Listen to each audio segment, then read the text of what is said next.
Hi, I'm Joy. 2 years ago, I shared a video about how I am not able to install a home charger at my condo unit parking space. If you haven't seen that video, I'm going to put a link down in the description so you can catch up on that video. But long story short, the main reason was that our condo community is 50 years old and the infrastructure is just not there for all the parking spaces to be able to easily and inexpensively install our own home charger.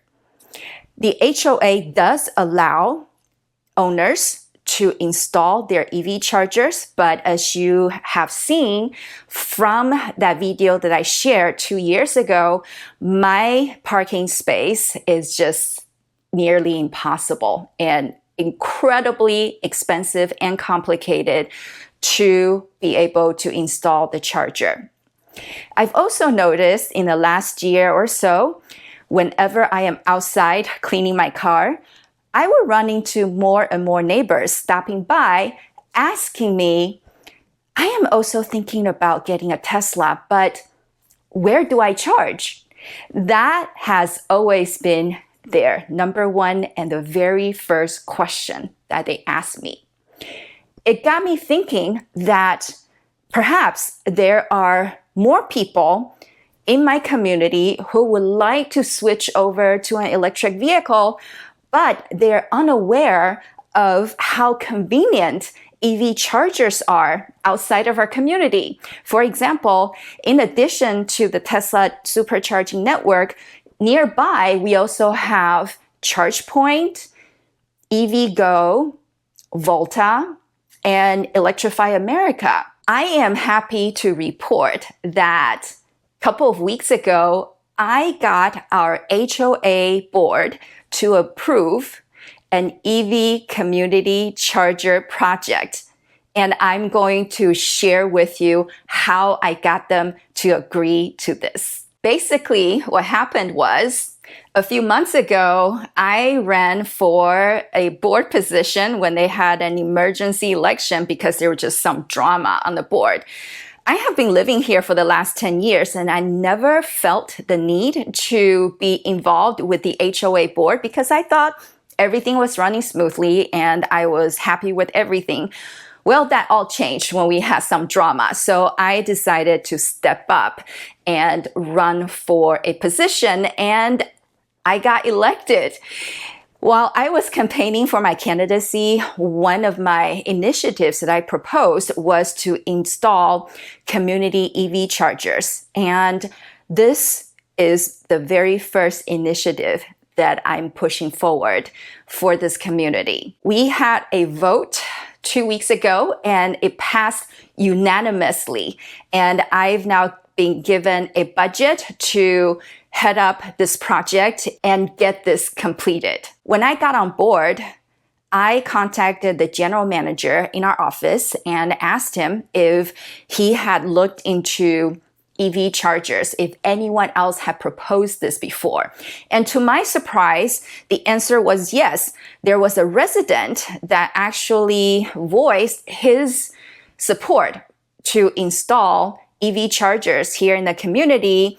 The board was reluctant, the old board, and the general manager actually took the initiative and started looking into this project. But that was about 6 months ago, and it just kind of took a back seat because there are other projects that took priority. So I took the project over, and the general manager told me the next step would be to gauge the community's support and interest in installing EV chargers. So what I did was I put out a survey and sent it out to the residents. I asked our residents, do you think having EV chargers will help increase our property value? To my surprise, 75% of the responses said yes. So that was really positive. I also asked, do you currently own an EV?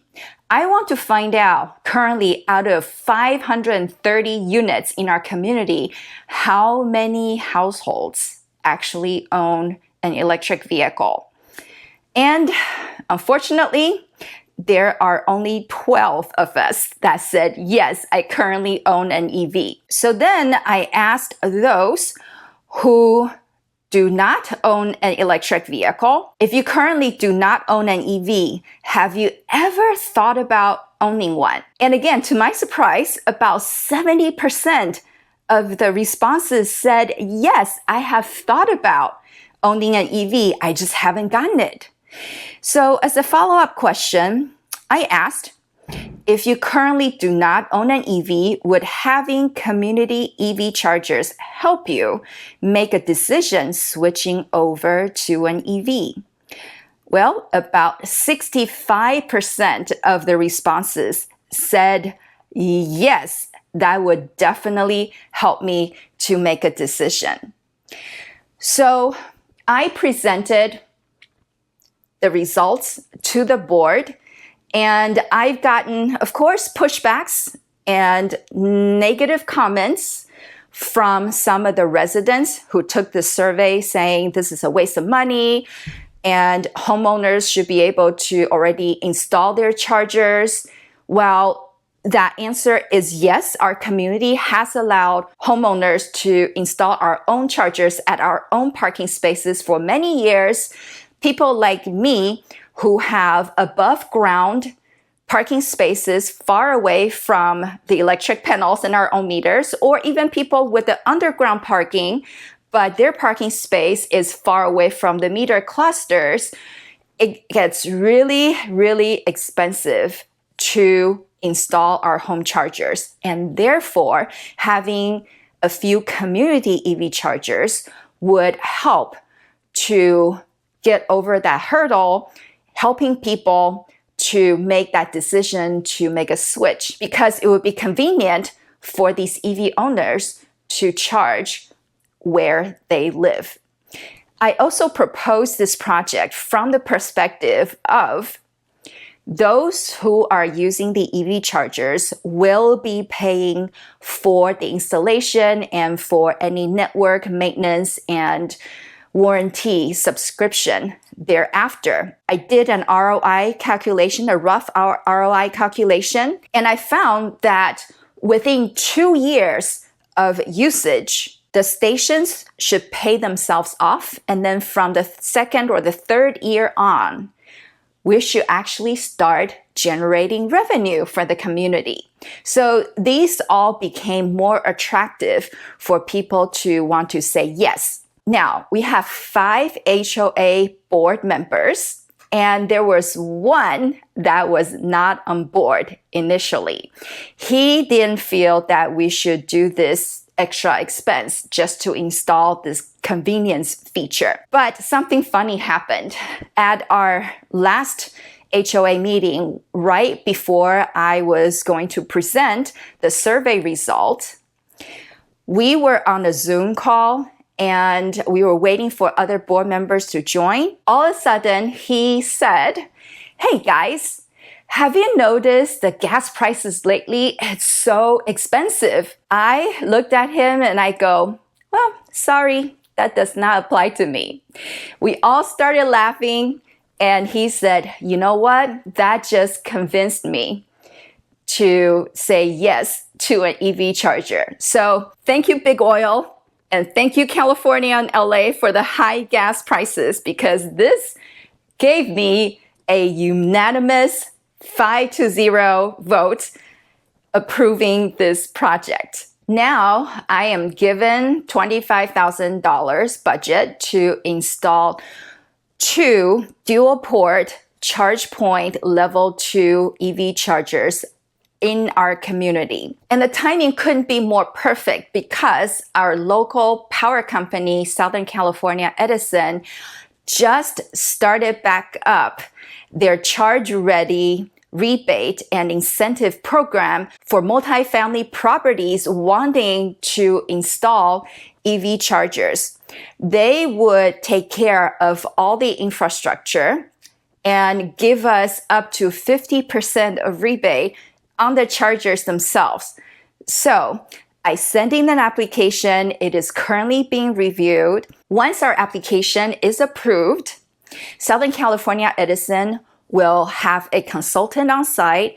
I will accompany that person doing a walkthrough, showing them where we plan to install these chargers so that they can figure out how they will want to put that charging infrastructure in. ChargePoint also referred me to a local reseller and installer, and that company will then come on site to perform the actual installation. This whole process probably might take a few months just because of the SCE rebate program application process. It takes a while. If we were to install this out of our own pocket, then yeah, I can definitely have that ChargePoint installer come on site like tomorrow. But because this is an older property and we need to make sure that all the electricity lines and panels and everything are in place, this is going to be a long haul. So this is what's happened so far with our community, and I'm going to document this whole process for you on this channel because there have been so many people after I shared this on Twitter saying, hey, could you tell us exactly how you got your HOA to agree to this and what's the process involved, what questions you asked to do the survey, and how did you find out all these rebate program and what's involved basically. So stay tuned on this channel and I will share updates as we progress. But super excited about this very first step. For the next episode of this series, I am going to share why we decided on ChargePoint versus other EV chargers out there. So stay tuned and subscribe if you haven't. Thank you so very much for watching. I will see you next time, and God bless.